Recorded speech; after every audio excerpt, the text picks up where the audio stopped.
is get him a vest, get Scott Perry a vest. It's Monty McNair 2.0. Look, I'm having a hard time with this because I understand that reaction. Yep. I understand that you're seeing Drew Holiday get traded. You're seeing Desmond Bane get traded. You're seeing Kristaps Porzingis get traded. You're seeing Kevin Durant get traded, and the Kings have not been involved in those trades at all. Not even like as a cursory third team. Right. Yeah. They're not even taking on second round picks or dumpings out. They're not doing. Yeah. So I understand. Like I get it. We're coming off of a front office regime who is ultimately defined by inaction.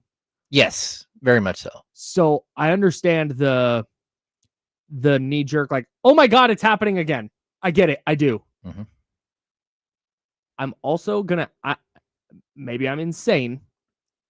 I'm gonna exercise some patience here, and I'm gonna expect that there's something in the hopper where we're gonna see a significant change with the Sacramento Kings, whether it's during the first round of the draft, whether it's during the second day of the draft, whether it's sometime in free agency.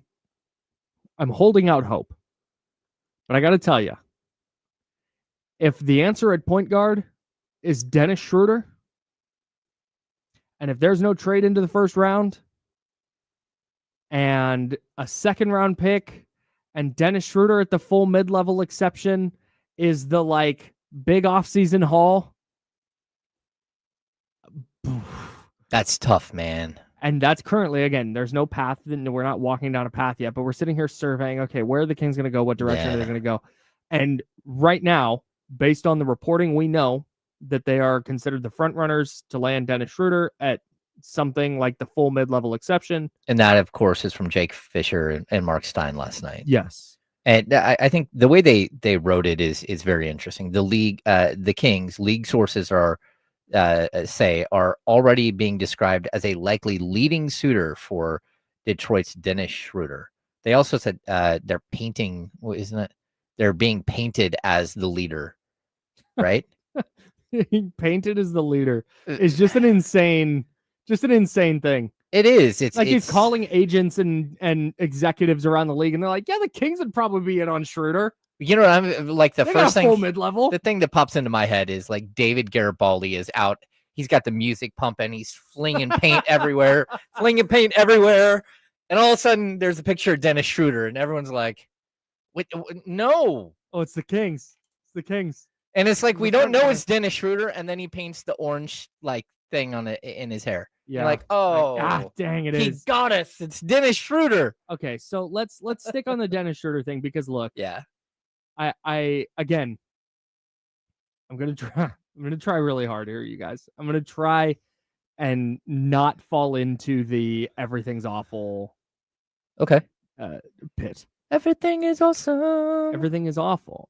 Okay. And people existing there. This is not to begrudge you. I understand. Oh, of course. I got salute. We don't tell you how to fan. We might. And dude, again, if the 42nd pick in Dennis Schroder is the Kings' big offseason haul, I'm jumping in. We're there. I'm ready. But here's what I'm gonna try and do. I'm gonna try and talk myself into this. Not into Dennis Schroder just in a vacuum, but try and talk myself into what the Kings might be thinking here. Okay. So, man, don't forget that this is the 2023 FIBA World Cup MVP, Dennis Schroder. Oh, all right. Okay. Look, here's the pros on Dennis Schroder. One, he's been around forever. Mm-hmm. He is a guy who can start. He's a guy who will come off the bench. And whether he's starting or coming off the bench, you're getting a pesky defender who's going to mix it up. You're getting a guy you don't want him spotting up and shooting all the time, but if he winds up with an open three, you feel okay about it. Okay. Good playmaking, good finisher around the basket. Fast. Quick. Yep. Yeah. Good first step. If Dennis Schroder is your backup point guard, you could do so much worse. Mm-hmm. But in terms of what the Kings are looking for, when we hear their number one priority this offseason is getting a point guard, they care about nothing more than finding a starting point guard for their team. So much so that we're talking Darius Garland, Ja Morant, Trae Young, LaMelo Ball, Emmanuel Quickley. We threw out Tyrese Maxey yesterday. when that's the list of names we've been talking about, when that's the pool we're expecting them to play in, and then the first reporting you hear is, Dennis Schroder. I'm trying to talk myself into this idea that, okay, they're in on Dennis Schroder in the way, again, different levels here, but in the way that the Blazers are why they acquired Drew Holiday. Like, we're gonna have Drew Holiday, a veteran that we know can do the job, while we develop somebody else alongside or behind him, which may be why they're trying to trade into the 20s. You can find a first round point guard. You have that point guard with Dennis Schroder, and they can start, come off the bench, wherever that rookie point guard, whatever developmentally they think he needs, Dennis Schroder can just do the other thing. Mm-hmm. That's the most optimistic way I can paint this. Yeah, I mean, like, look, this is exactly what we warned that. I don't know if warned, but like, this is the Darren Collison play. Yeah, this is the Darren Collison play. And I again, Dennis Schroder is a perfectly fine NBA player. Like, he is a rotational player for almost every single team in the league, right? But that doesn't change the fact that you should, if this is the answer, you should be disappointed. Now, I'm going to make sure everyone understands. This is a report, and this report did not, under any circumstance, come from the Sacramento Kings. And an agent has every single reason to put out that not only are the Kings looking at Dennis Schroder, the Kings who repeatedly have told everybody, including us yesterday, reporting once again, their priority is to find a starting point guard. Their priority is a point guard, right? So an agent could go out and say, oh, not only is Dennis Schroder maybe the guy, but full mid-level.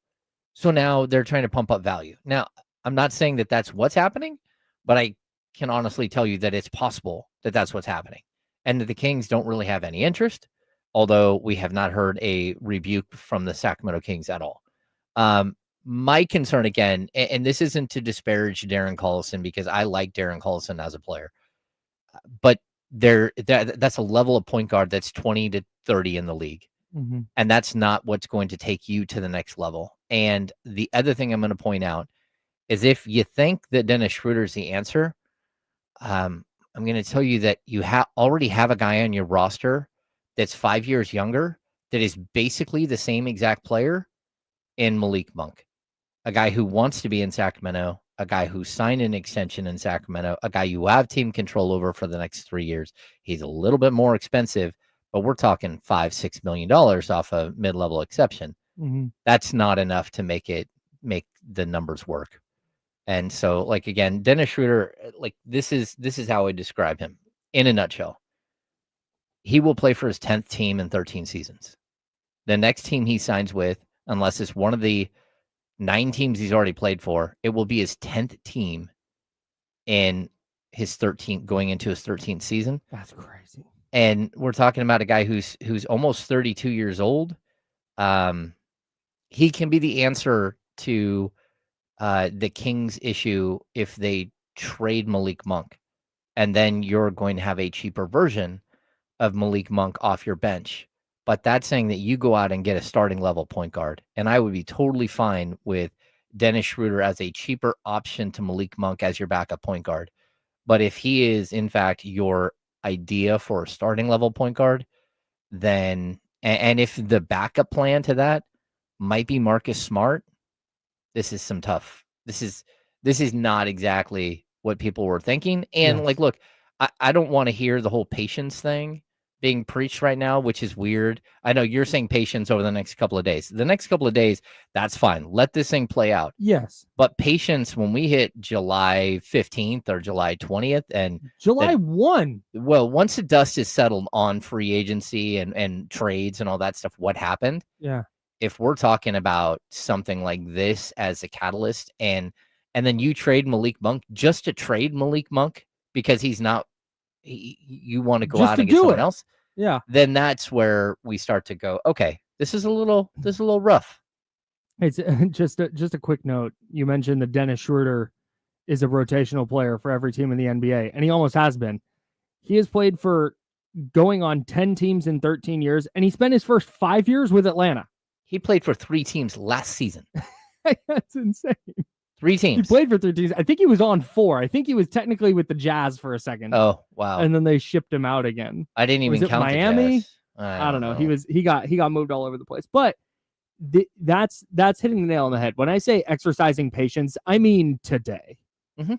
I mean, I'm not going to freak out to right now. I'm going to give them a day or two to figure this out, see how the draft plays out, see how free agency plays out on, was it July? Monday. Monday is June 30th is when the legal negotiating window. Legal tampering. Yeah. But man, if that's it puts them, we said you have to choose a path this offseason. Uh-huh. And if they are going to come out and tell everybody with ears that, hey, point guard, we're getting a point guard is our top priority. This team needs a point guard. If that's what you're going to do, if that's the front you're going to put out, and you wind up with Dennis Schroder and Marcus Smart, that I don't. That's tough. There's no patience there. That's a stopgap option. Those are you're signing Mac Jones to play quarterback for your football team. Like, that's what that is. Again, we said you have to choose a path of either, okay, going to take some steps backwards in hopes of accumulating assets to in 27, 28, 29, start to ascend again. Or you have to go, okay, we're going all in. We're going to figure out a core, whether it's Domas, Zach LaVine, Keegan Murray, we're just picking 3 names. That's the core. Everybody else on the table, we're going to try and build around that core. Dennis Schroder and Marcus Smart, or Dennis Schroder and veteran point guard A, or any 2 random rotational veteran point guards, to me, is choosing neither of those paths and going, oh God, just be in the play-in again. Yeah. How can we patch this together to just not be totally irrelevant? How can we do this with as little risk as possible of getting worse? And that is the absolute worst place to be in. We said ESPN has the 49ers, not the 49ers, excuse me, has the Kings in the stuck in purgatory tier. Yep. Dennis Schroder and Marcus Smart and Tyus Jones and Trey Jones and all of those random veteran point guards who are going to sign for something like the mid-level or less this offseason, they keep you in purgatory. Yeah, this is death by mid-level. Yes. It is. It's death by mid-level. It's trying to cling on to something. Mm-hmm. And that's not what where I would be heading. And adding the 24th pick or the 26th pick or the 27th pick to try to supplement that, to get a late round point guard to add to this. Okay. Yeah. Like, what's the path forward? What's the path forward? That's going to be the question. Very uninspiring. Yeah. Well, like I said, I don't want to kill the Kings for things that haven't happened yet. And that's what we should be. Yeah. It just when this reporting came out, that was my initial reaction. We'll keep diving into the Dennis Schroder stuff, but there's more reporting around the Kings and that trade up into the first round of the draft. What are the odds that they do that? Where might they go? We'll talk about that next. He's James Ham. I'm Kyle Madsen. Joe Brazil is producing this program. We're the Insider, sponsored by Jiffy Lube on ESPN 1320, Sacramento Sports Leader.